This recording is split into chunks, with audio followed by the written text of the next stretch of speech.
Hi there. Before we jump into this week's episode of the podcast, I wanted to let you know that we are having a meetup for highly sensitive women on March 14th, 12:15 p.m. Eastern Time. It's a pay what you can offer, but the idea behind it is us gathering together at this time in the world that feels hard and challenging, especially for highly sensitive women where there's a lot coming at us. And I need the support, and I would love to be in support with the highly sensitive women's community. So join me, please, on March 14th at 12:15 p.m. Eastern Time on Zoom. If you're interested in joining us, there is a small fee. It is pay what you can. You can always pay more, but you can find that at elizabethcushcoaching.com. You'll see the button right at the top of the page on the left, and you can click that to register. Let's get on to the podcast. Hi, and welcome back to the Awaken Your Wise Woman podcast. I'm your host, Biz Cush, and I am really, really excited about today's guest. Just going to take a look at how to pronounce their last name, Alanna Kaivalya. And we had a fabulous conversation about femininity and distorted masculinity and the state of the world today. But before we get into that, I just want to say thank you to all the listeners out there. I'm really been hearing back from a few of you about um, how the podcast is landing for you, the episodes you're enjoying. I actually had face-to-face conversation with a podcast listener recently, and that was amazing. It was face-to-face over Zoom, but it was really fabulous. And then I also got an email recently from another listener who said they love my newsletter. So loving all the love, but just giving it back to you all too. Thank you for being a part of this journey with me. It's been fun. It's been really fun. We are coming up on 8 years of podcasting, which is so hard to believe. But yeah, end of this month, the podcast will be 8 years old. So that's pretty crazy. But without further ado, I want to jump into this conversation with Alanna. We go deep and talk a lot about, we're really exploring how to bring forth our intuition and our femininity in a way that's powerful and fierce and right for the times. So here we go. We're going to jump right into this conversation with Alanna. Hi, Alanna, and welcome to the Awaken Your Wise Woman podcast. It's a great pleasure to be here, Biz. Thank you so much for inviting me on. Oh, so nice to have you. I appreciate your flexibility. I know we had a couple of bumps, or I should say I did, in scheduling, but I appreciate your willingness to come on and, yeah, to hang out with me. Absolutely. No worries at all. Yeah.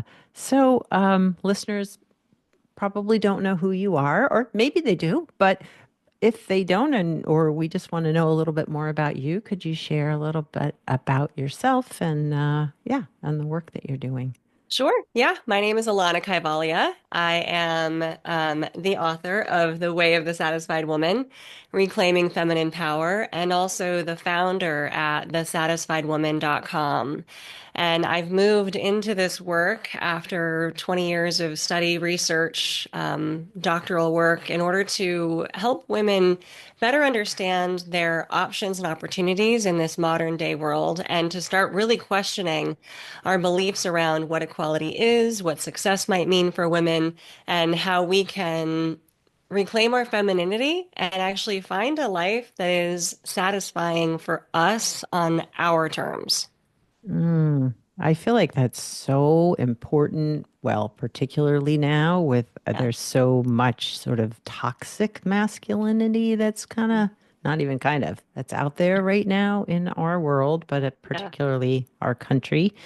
Um, I'm just curious, like this, yeah, something I read on your website or maybe in your bio that like this ideal that we should be embracing this sort of more masculine way of living in the world because that's what we see. But it's also, I know, like in my work, if you're doing any kind of exploration around marketing or whatever it is, it all feels very in your face and kind of hard versus soft or, yeah, more gentle. But how do you think this has been impacting us as women in general? Yeah.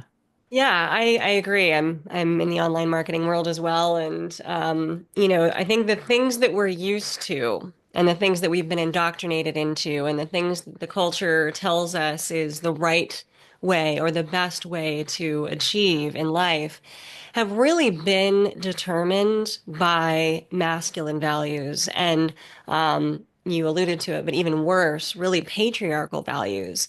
And Yeah. the patriarchy, honestly, it serves no one. It doesn't even serve the masculine very well. And it's taken good, amazing, fabulous qualities of masculinity and distorted them so that they separate, diminish, devalue the feminine in particular, Yeah. and even create separation and disconnection for the masculine. So it's really serving no one. But we've all grown up in this culture. We've all seen what success is supposed to look like. We all have this notion of what a better life should be, what achievements need to be, the key performance indicators that get us there.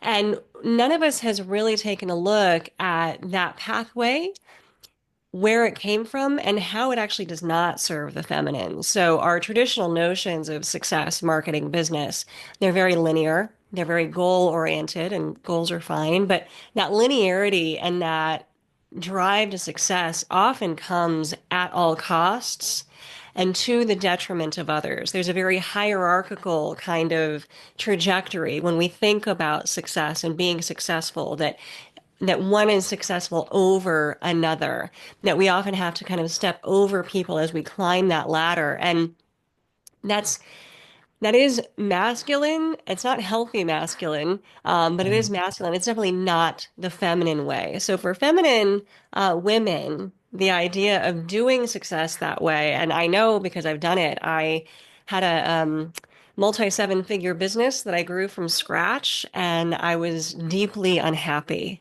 Mm, because of the things it caused me to need to do in order to maintain that level of success. And for feminine women, we want inclusion, we want community, we want collaboration, we want horizontal um, achievements and success and well-being rather than just vertical. So not just for me to the detriment of others, but to include others. I mean, statistics show when you give a woman business owner money, she infuses it into the community, right? So mm, she will not want success at the cost of anybody else. She'll want it including everyone else. She wants to bring people with her. And it's yeah. not really the model that we have traditionally. And so we haven't really figured out what that pathway might look like for us. And that's where people like you and I come in. We're figuring it out now, and we're hopefully spreading the word to other women to talk about the fact that you can be successful in a different way.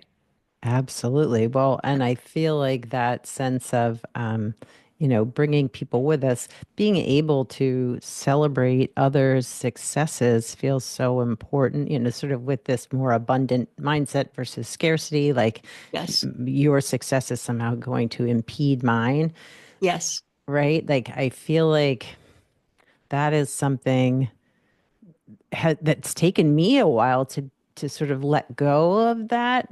Um, I feel like when I first entered into this space of, owning my own therapy business and then branching into coaching, like not to have this sort of jealous, like, oh, what are they doing that I want that, or Sure. them doing that means I can't do that, or I don't know. It just felt so, for a period of time, felt so confusing because I didn't want to feel those feelings, right?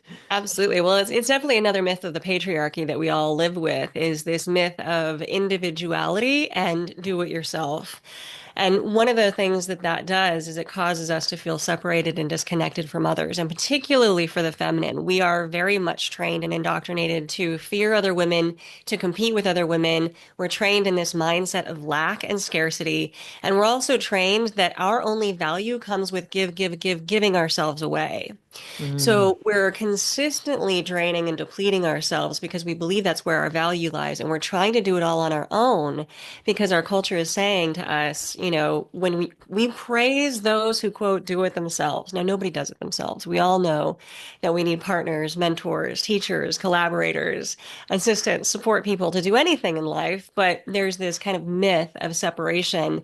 And that's one way that the patriarchy controls. I mean, if you look at cult behavior, one of the identifiers that Right. you're in a cult is that they separate you out, Yeah. right? They cause you to feel alone, and Yeah. then they impose their belief system upon you. Well, I mean, I feel like we're all kind of a part of a giant cultural cult at this point, that we're not alone, but we feel like we are, that we have to do it alone, and that to get anywhere and to be successful, it's to the detriment of others and to compete with others. And it's honestly just not true. We don't Yeah. live individual lives. We are relational beings. Oh my gosh, so relational, and the sense of isolation I'm feeling. So, talking to clients right now, but also I was just on a call with other clinicians that like the sense of like feeling stuck because it all feels so loud and so, it's in our face and coming at us, the political stuff, but just where the world is right now. And Right. it's like the whole point of the call was like, let's take care of ourselves so we do have the energy to do what we need to do to, you know, to stand up and build community, really, or Hmm. sustain our communities. Yeah. Absolutely. I mean, again, the feminine really thrives. I mean, everybody thrives in community and connection, but particularly for the feminine, we need it. We need the support of others, other women, other strong Yes. masculine partners. Yeah. And one of the things I talk about in my book is really that this world was not built for us. It was not built for us, and we're just Mm. living in it. And so a lot of this, it's certainly not our fault. We're certainly not to blame, and we've been indoctrinated enough to where we're a part of it. And we can choose to continue to be a part of it or to start to break away. And what's so glorious about right now, even though there are a lot of things in the world that are challenging, is that at this time in history, women have more opportunity, agency, choices available to them than at any other time in history. I mean, there are things that even my mother, probably your mother, didn't have Oh, available to her. So just absolutely. a short 1, 2 generations ago, we're talking about an enormous shift in potential, but what we don't have is the guidance or the framework for how to really lean into that and what it might look like for the feminine woman to live a satisfied life. Yeah. Yeah. Yeah. Well, I feel like what feels particularly hard for me right now is that it felt as if for a period of time in our, at least here in the US, that things were shifting, that there was more openness, there was some acknowledgement of the harm that patriarchy has Yeah. done and continues to do. And I get that there are people that are still sort of stuck in that mindset that if anybody else is elevated, then they're going to be diminished.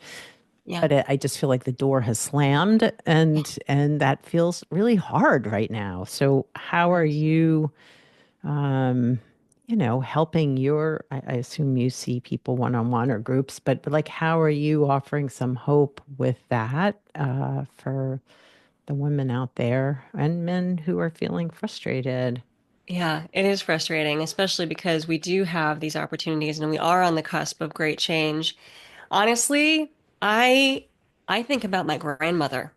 Mm, So I had a tremendous relationship to both my grandparents, but I talk about my grandmother often because she was born and raised and lived in a time where she had absolutely no agency, Yeah. right? Whatever we choose to complain about or see as offensive now, she went through things that were infinitely more difficult. And as women, we all have foremothers who have gone through much harder times with much less agency, much less opportunity.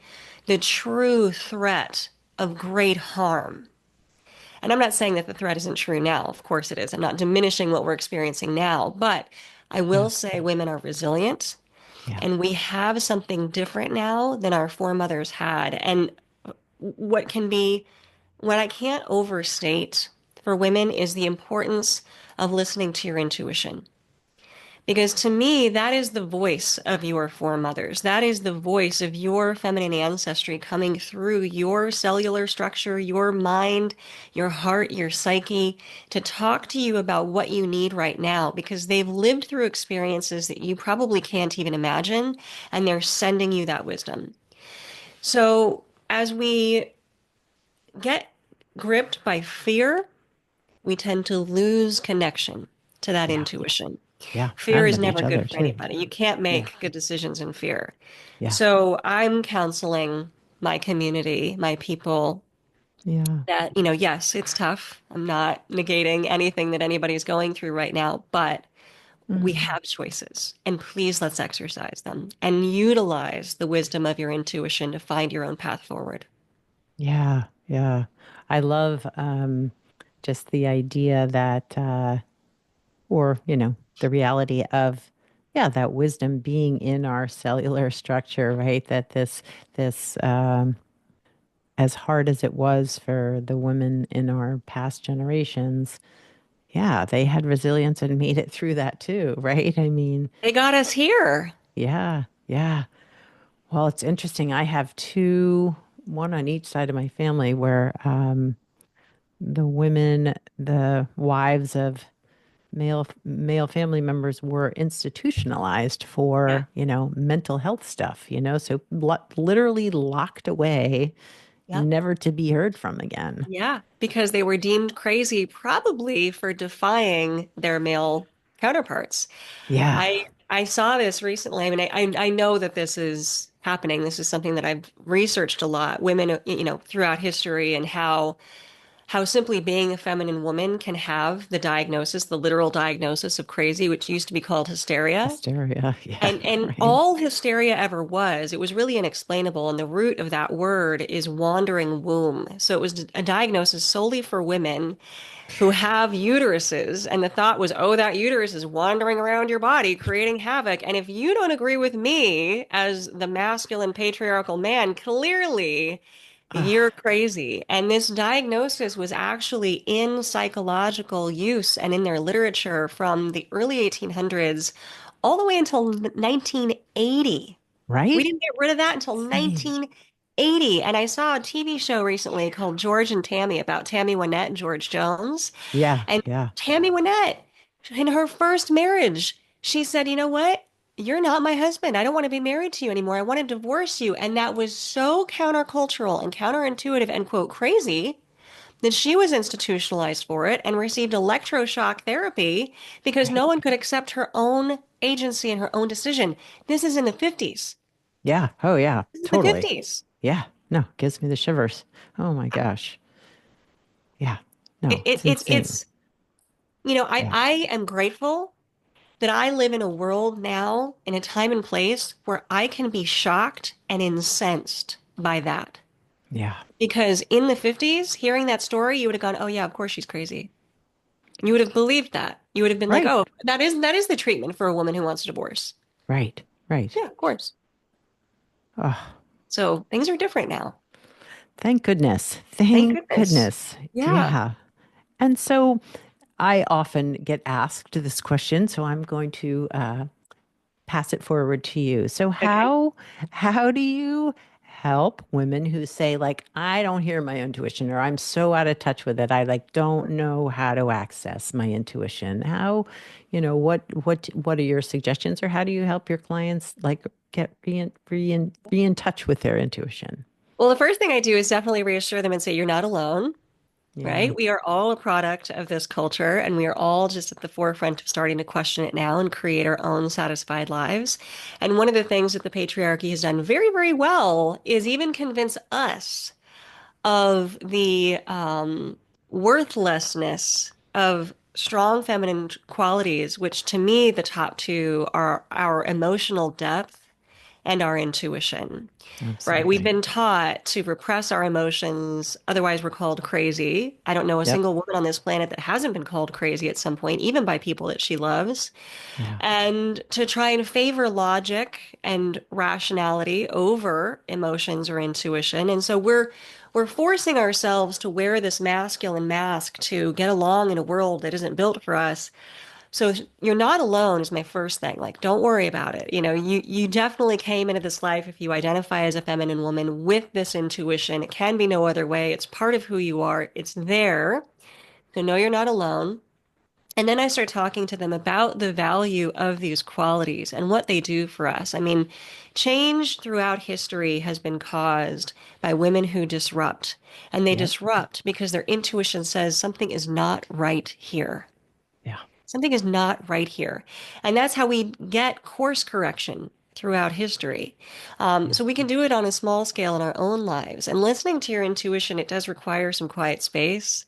It requires the ability to listen in, to cut out the noise. I spent Mm. decades in the field of yoga and spirituality, and I'm actually not a fan of meditation because it's a terrifically masculine practice.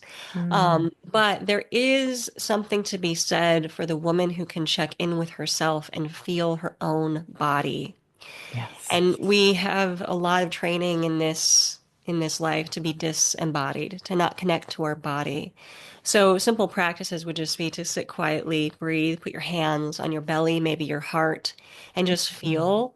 And I like asking as well. So when you do have a moment, and this can be, 2 minutes, 3 minutes, just saying, hey, like what does my grandmother have to say? Mm. What would my grandmother say to me right now? And if it's, I connect with my grandmother, so that's what I think of. But, some woman in your history that you think might want to tell you something at this time, or if you don't have that figure, what do all the women who came before me want to tell me?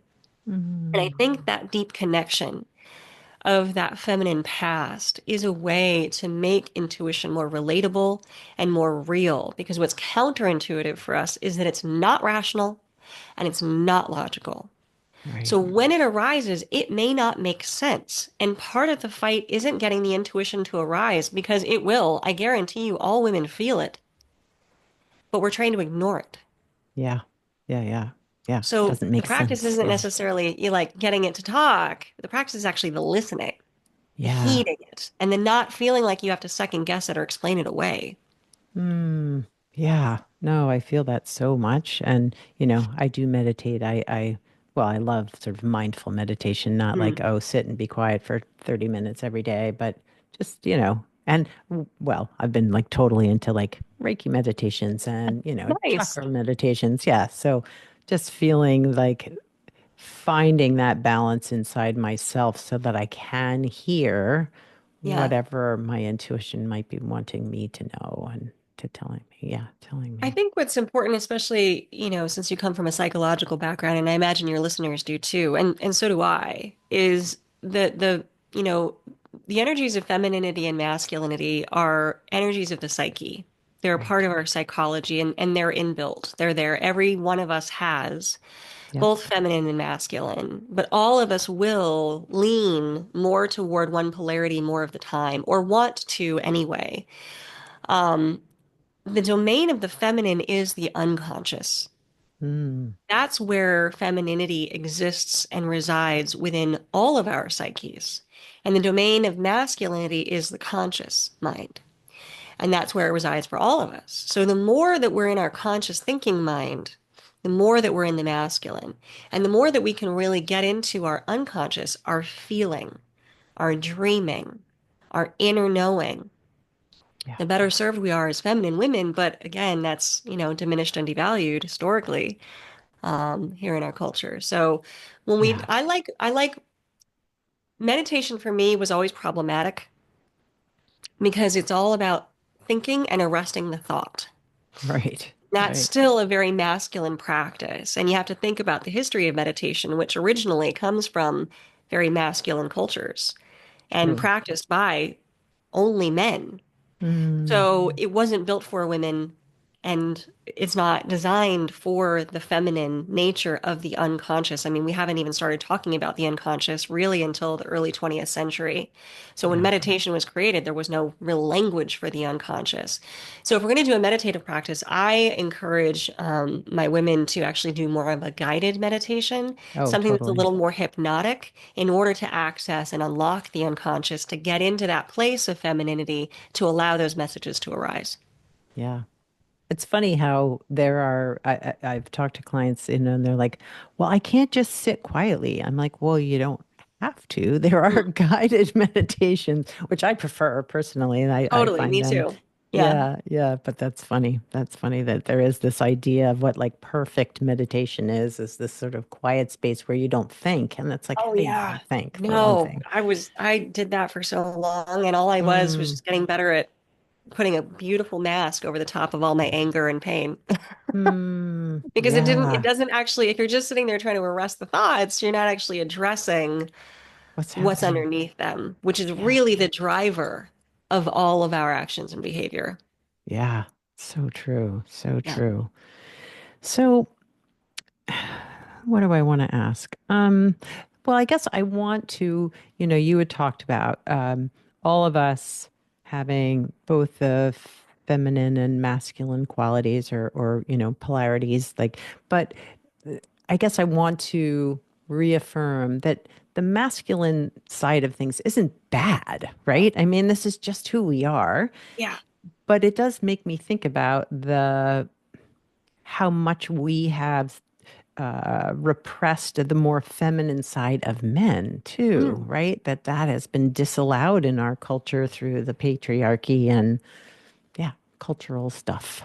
Yeah, so that's a good point that you bring up. Really, both masculinity and femininity they're beneficial, they're fantastic, they have wonderful qualities. Each of us is going to need both of those energies at one time or another in our life. There's nothing wrong with either. There's no reason to diminish either of them, and there's no reason to vilify either of them. And what I definitely never want to impart is the idea that quote men are the problem. Men are not the Right. problem. They were raised in this culture too. Really, the Oh, culture, the patriarchy, the narrative is the problem. This right. concept of power over is the problem. The concept that one is more valuable than the other is the problem. So, men struggle with, I think men struggle not just with feeling comfort with their feminine elements, but even understanding sometimes the positive aspects of masculinity because I don't like to call it toxic masculinity. I prefer the word distorted because toxic Mm, means like a poison that can't be remedied, right? true. Distortion means you just remove the distortion and you get back to the original good core element. So, for example, a couple of really prominent good qualities of masculinity are leadership and guidance. Yeah. We love masculinity for that. Like, please take it away. Do something good with this energy I'm giving you, with this intuitive direction that I have. Please make it happen and bring it to fruition. I love masculinity for that. But when that becomes distorted, that leadership and guidance turns to power over and control. Yep. Yep. Same fundamental energy, but the incorrect application. Yeah. So, there's and it's not just the work of men to return to healthy masculinity and to feel comfort with their femininity. It is also the work of women to reclaim, that's the title of the book, Yes. reclaim their femininity, feel the power in it because femininity is not meek, it's not mild, it is Yeah. not submissive. Right. It's It's not fierce. quiet. Yeah, Yeah. it's incredibly fierce, it's powerful, and it is just as valuable in its intuitive and emotional depth as masculinity is valuable in its logic and reason. Mm, Both of those things are necessary in order to find out how to move forward in the world in a mutually beneficial way.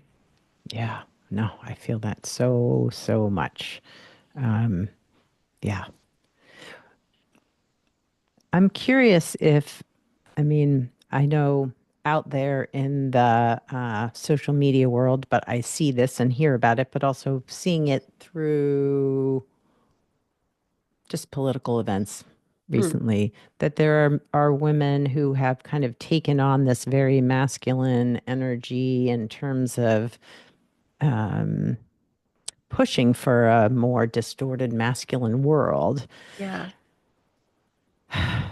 That bothers me on some very deep soul level. I understand. Yeah, just curious your thoughts about that. Yeah, it is, again, I think one of the things I understand the struggle, and even the like, what? How can you? I don't get it.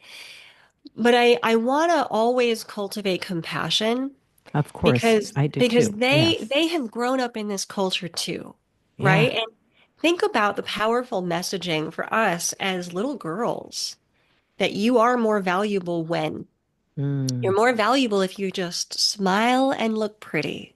yeah. You're more valuable when you just say yes. You get protection if you can be subservient or submissive to the masculine. You are safe when you do what I tell you.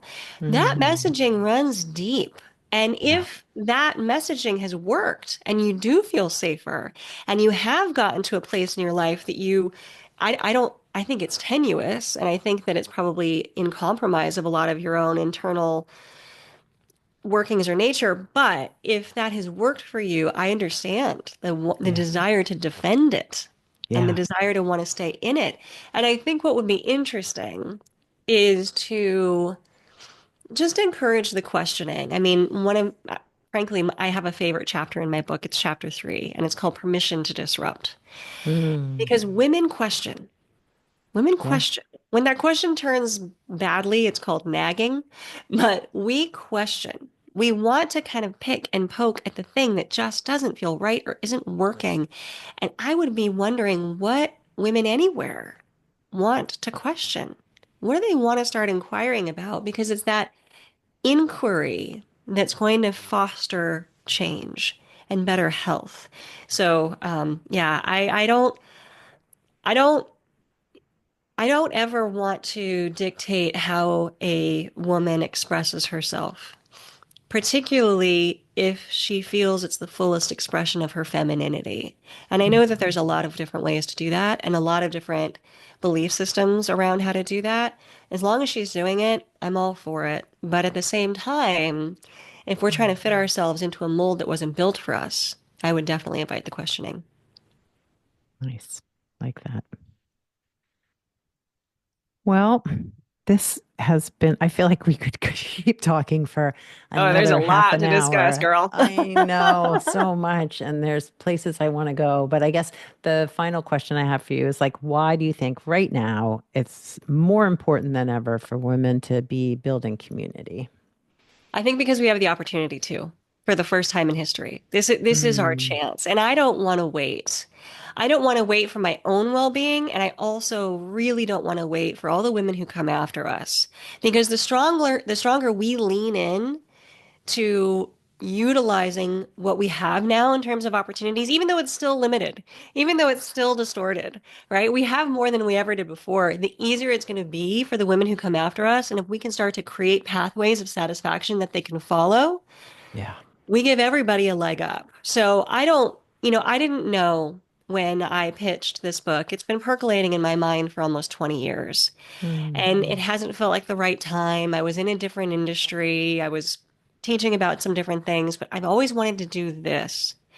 And I didn't question my intuition when it said it was time. And it was probably a year and a half ago now that I actually pitched it to my publisher. And a year and a half ago was very different.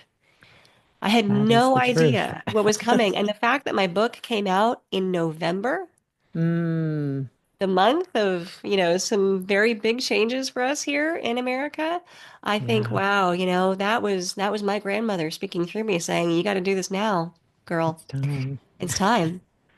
I love it. So if people wanted to find your book, find you, get to know more about you, how would they do Yeah. that? They can really find everything at thesatisfiedwoman.com. And just for podcast listeners, I've set up a special page for you guys, thesatisfiedwoman.com/empower me. And I give you for free that third chapter that I told you is my favorite on that page, as well as a couple of other goodies to get you started on your path to satisfaction. My book can be bought anywhere books are sold, but really go to thesatisfiedwoman.com and that's where you'll find me. Awesome. That's fabulous. Well, I Yeah. really so much appreciate your taking the time, Alana, and coming on the podcast and talking about some good stuff here. Absolutely, Biz. Thank you for all the good work you do as well, and take care. What a great conversation. Loved it. Oh my gosh. Alanna Kaivalya, she really brought such great energy to the conversation, and it was really amazing to me to sort of dive into the patriarchy and how it's impacting us as women and men too, and how this distorted sense of masculinity has really impacted all of us on such a deep level, and bringing our feminine gifts, especially us sensitive women, our highly sensitive feminine gifts. It's so important right now because our sense of isolation and fear is kind of the point of all this distorted masculinity and the patriarchy, to keep us small, to keep us isolated, to keep us contained. And we can't be contained. We can't. And we're not going to be. And so the conversation just really touched me in a really profound way. And I hope maybe it did for you too. Uh, what else? If you want to get on the newsletter list or know more about me, you can go to elizabethcushcoaching.com. Interesting that I named my website Elizabeth Cush Coaching when really I am embracing the name Biz in a deeper way, a more cohesive way, but also to recognizing that what I would do with in my work with clients is really not coach, it's support, it's guide, it's be with, it's hold space, it's yeah, it's community versus coaching. I'm not telling you what to do because that is not my style. But anyway, yes. So if you want to know more about me, elizabethcushcoaching.com. You can sign up for the newsletter there. You can get a guide to help you build community for yourself. And I've got some other freebies out there too. So check it out. And I hope that you enjoyed my conversation with Alanna Kaivalya. And I hope you'll check out her website and her book and get all the details about her on her website. Yeah, yeah, yeah. So, yeah, if you want to know more about her, go to thesatisfiedwoman.com. So, thanks for being a part of this. Thanks for hanging out with me today. And I look forward to connecting with you next time here on the podcast.